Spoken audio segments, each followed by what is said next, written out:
Okay, we'll take first question on the right side. John.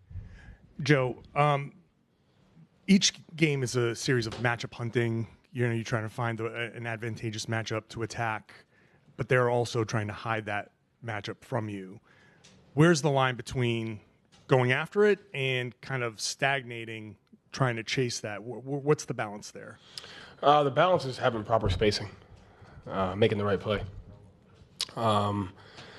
I thought we did a good job of fighting for our spacing, making the right 2-on-1 reads. That's more important than anything else. And so I think regardless of who we're trying to attack, making sure we're at the proper spacing and making sure we're making the right play based on where the 2-on-1 read is the most important thing. Fifth row on your right. Fernando Tirado from ESPN Deportes. Joe, how would you describe your relationship with Pep Guardiola, and did you receive any kind of advice before the finals from him? Yeah, I mean, he's a great person. He's a great coach. Just humility, joy, work ethic, intensity that he brings. And, we've grown to have a great relationship, so I'm very grateful for him. And, I'd like to think that we make each other better. So it's great that he was here. It's great that he was able to share some of his wisdom, and got to spend time with him. Standing in the back right. Hey, Joe. Esteban Buciosa here on your right, GBH News. You were able to get some of the stay-ready guys in towards the end of Game 1. One guy in particular, Svi Mikhailuk. I'm wondering, what has he done just to help this team get to this point when we're not necessarily seeing him and some of those other guys a lot in the postseason? Yeah, I mean, when I talked to Svi about, during the process of him deciding if he wanted to come here, I just said, listen, the thing about our team is we need everybody, and we're going to play guys. And you don't get to where we're at right now and win a lot of games unless you have great depth. And throughout the season, because it's such a long season, what those guys do and kind of gets lost in the shuffle. But there was moments where, Svi helped win his game. Second night of back-to-back, 4 and 5, set whatever it is, Nimi and those guys starting. So their ability to just stay locked in and stay professional and impact winning is very important. And so that was what I told him when he came before he came here. And him, the other guys, and the player development staff do a great job of just staying on top of that. Gary in the middle. Sure, Gary Washer, Boston Globe. Jason Kidd just called Jalen you guys' best player. He said it twice. Now, that could be a slight at Jason, but how do you want your guys to read these quotes? I mean, they read everything. There's a lot said in between games. How do you want them to kind of digest when there might be gamesmanship here, there might be some type of, that was set for a purpose, obviously, but how do you want them to kind of take that in? You just need to focus on the truth. I mean, at the end of the day, nobody knows because they're not in the locker room. And so I think as long as we focus on the truth, we focus on the things that we talk about every day, we focus on the relationships that we build with each other, we focus on just that stuff. So they can look at it however they want. At the end of the day, what goes on in our locker room, how we communicate with each other, how we build relationships with each other, how we treat each other on and off the floor, that's the most important thing. Vince in the back left. Hey, Joe. Vince Goodwill, Yahoo Sports. For the first time since 1975, this is the NBA Finals where you have two black head coaches.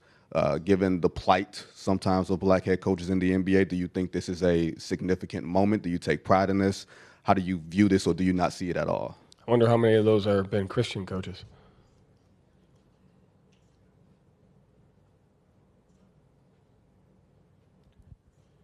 David Aldridge on the right. The microphone's on your right. Hey, Joe, you mentioned spacing a couple minutes ago, and I just wonder how that process over the last several years has kind of evolved to where you got your vets just, because they know the game, they feel the game, they just kind of know where to go on the floor and how to keep the floor properly spaced and how to always make themselves available in, for whatever purpose that they have when they get the ball. Yeah. I mean, spacing is like age is old as time. Like, it's the most important thing. And I think you've seen different spacings based on how the game has changed, how the game has evolved, how your roster evolves, how I think the better offenses have gotten, the more creative defenses have gotten. And the ability to put guys in certain spots, protecting the rim, where are your best individual defenders. So being malleable in your spacing, I think, is the most important thing, because you have an understanding of who's where.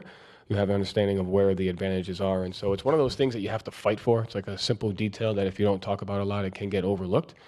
But your spacing can manipulate the type of shots that you get and the decisions that you make. And I think that's the fight. Like, Dallas's defense, they're one of the smartest, best defensive teams in the league. And they have the ability to manipulate your spacing with their rotations and with their personnel. And so we got to be just as creative and just as disciplined in our spacing to make sure that we can counteract that. Same row on the left here. That's kind of what Pep has helped me with, spacing. It's very important. Transitions, how you move those guys. Yeah. On the left side here. Joe Zach Cox, Boston Herald. Gerard Mayo said last week that you've been a great resource for him as he adjusts to becoming a head coach. Just curious how you describe your relationship with Gerard and with the other head coaches in Boston.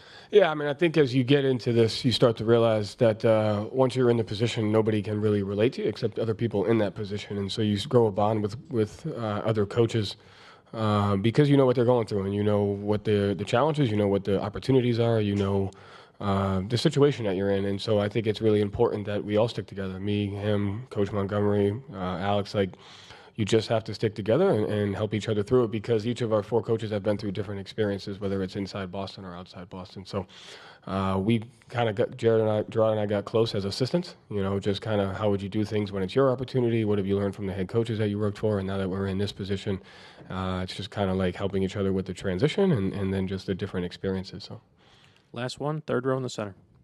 Daniel Donabedian, Clutch Points. Joe, what can you say about Sam Hauser, only 7 points in the Eastern Conference Finals?